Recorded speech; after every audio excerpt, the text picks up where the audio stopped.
Having a bunch of facts is nice. But even nicer than knowing facts about learning would be knowing what those facts have to do with each other. Because if you had some ideas about how those facts might be related, if you had a theory, you could generate new facts, as well as maybe showing you where your theory is wrong. So how do you come up with facts that people can agree are true, and, because theories are about causes and effects, facts that will tell you something about causes and effects? When it comes to theories about learning, the usual way is through experiments.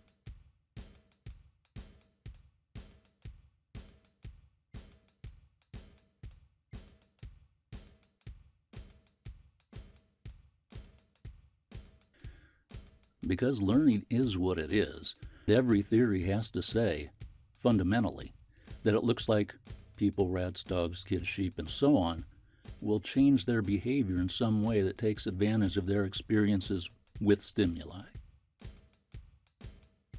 So the causes that theories describe will almost always have something to do with stimuli.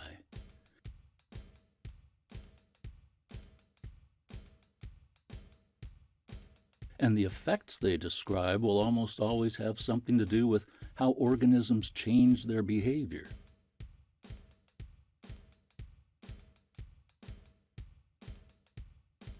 Let's say that a boatload of facts leads you to believe that people can learn to do some behavior, or maybe not do it, just by seeing what the consequences of that behavior have been for other people. In other words, and as every learning theory has to say, it looks like people will change their behavior in a way that takes advantage of the predictability of stimuli. This theory just adds that it doesn't have to be your own experiences that cause a change in your behavior. You can learn by knowing about predictability in other people's experiences. Anyway, this might give you the bright idea that you could maybe get people to use hand sanitizer more often if they saw someone else being given some kind of reward after using sanitizer.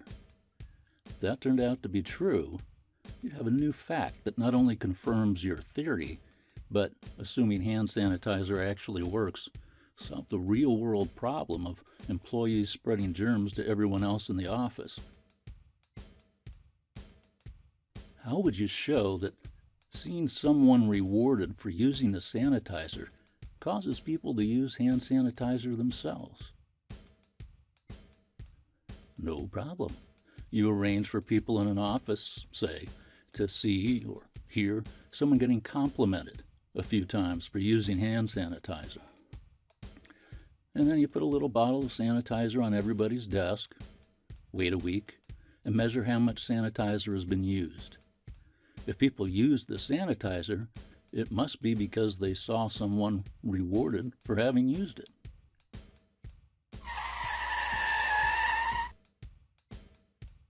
Huh? I guess you couldn't know that seeing someone rewarded for using the sanitizer caused these other people to use it. Why not?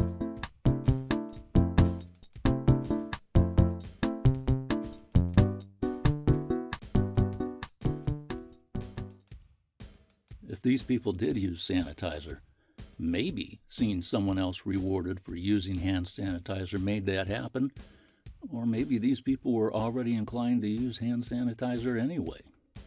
You don't know. In fact, maybe just seeing hand sanitizer being used caused people to want to clean their hands, regardless of whether anyone got rewarded for using it. Come to think of it, if not everybody used their hand sanitizer, maybe seeing somebody getting attention for using it actually discouraged some of them from using it.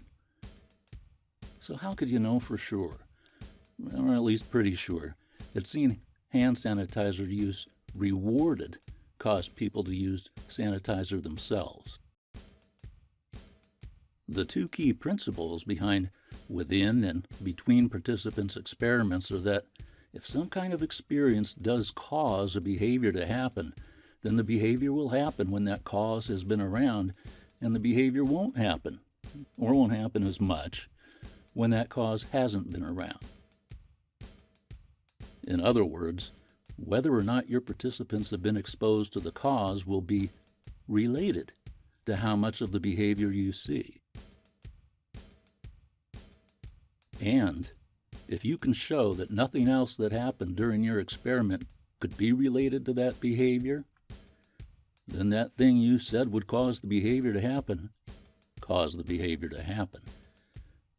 So experiments are just ways of showing that there's actually a relationship between experiences with stimuli and changes in behavior, as well as being ways of eliminating alternative explanations for that relationship.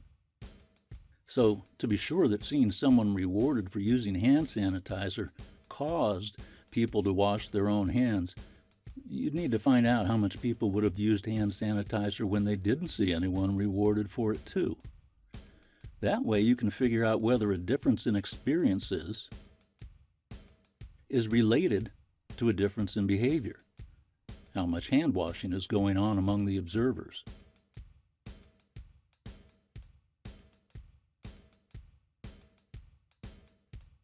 In an experiment, that experience you're manipulating is referred to as the independent variable. And the behavior you're measuring is the dependent variable. So the dependent variable always represents the effect that your theory is trying to explain, and the independent variable always represents the cause that's supposed to explain it. They're variables because they describe things that can vary. That might sound pretty obvious, but it's also critically important to understanding how experiments work. One goal of your experiment is to find out whether values of some kind for that dependent variable are related to values of some kind for the independent variable. In other words, was people's behavior related to how they were treated? But if there is a relationship, how will you know that treating people differently in the way that you did caused them to behave differently? To show that the relationship between those two variables is a causal one, you'll have to make sure that your experiment is set up in such a way that any difference in behavior you find could only have been caused by the difference in experiences that your participants went through. You're going to have to create a world in which a bunch of people who will eventually be exposed to some cause are pretty much the same overall as a bunch of people who aren't going to be exposed to that cause. Because if those two groups would have been pretty much the same, on average, without you treating them differently, then any difference in their behavior when you do treat them differently must have been caused by...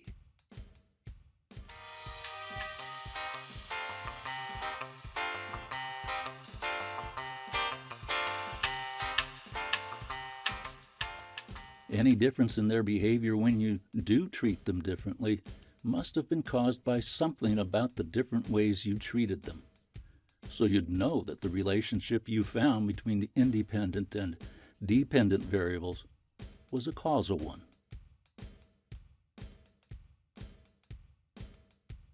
Within participant and between participant experiments are ways of creating groups of people for your experiment that would behave in basically the same way, on average, if you treated them in the same way. And then introducing one difference in their experiences, your independent variable, to find out whether their behavior then differs.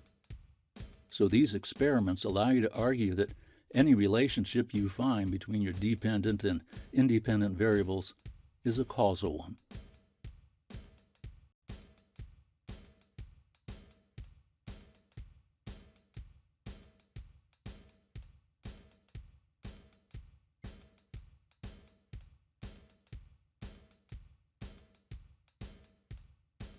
You've just watched a video about the logic behind experiments. So, what's the rationale behind experimental methods? That is, what are experiments supposed to accomplish, and What is it about the way they're set up that allows them to accomplish that?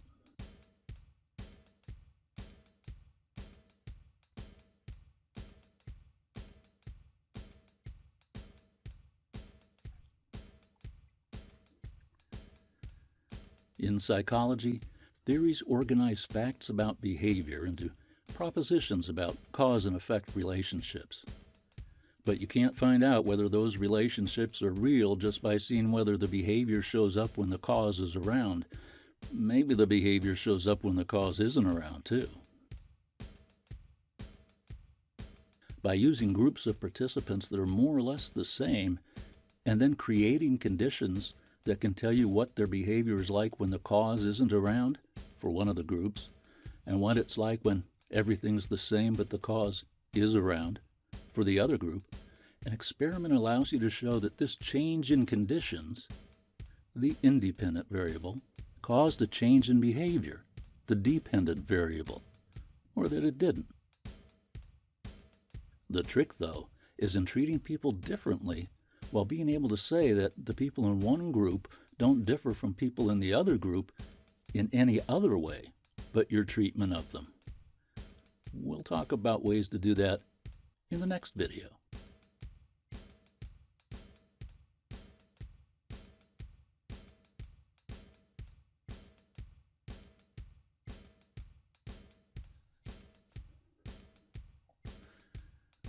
What's the rationale behind experimental methods?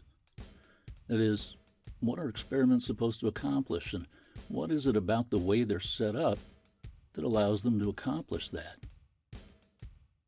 If you've eliminated all the possible causes for a difference in behavior, except one, the one you've created, the independent variable, then any relationship between the independent and dependent variables you then find must have been due to the cause you thought you were creating.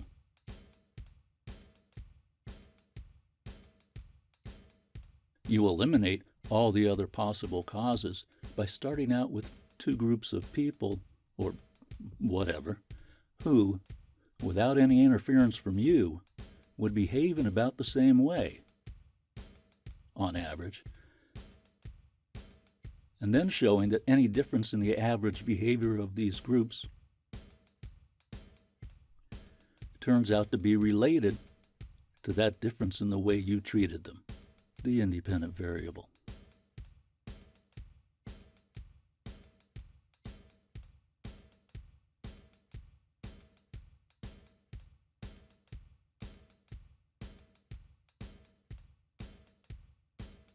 How might you sum up the substance of this video, what it says about experiments, in just 2 or 3 sentences?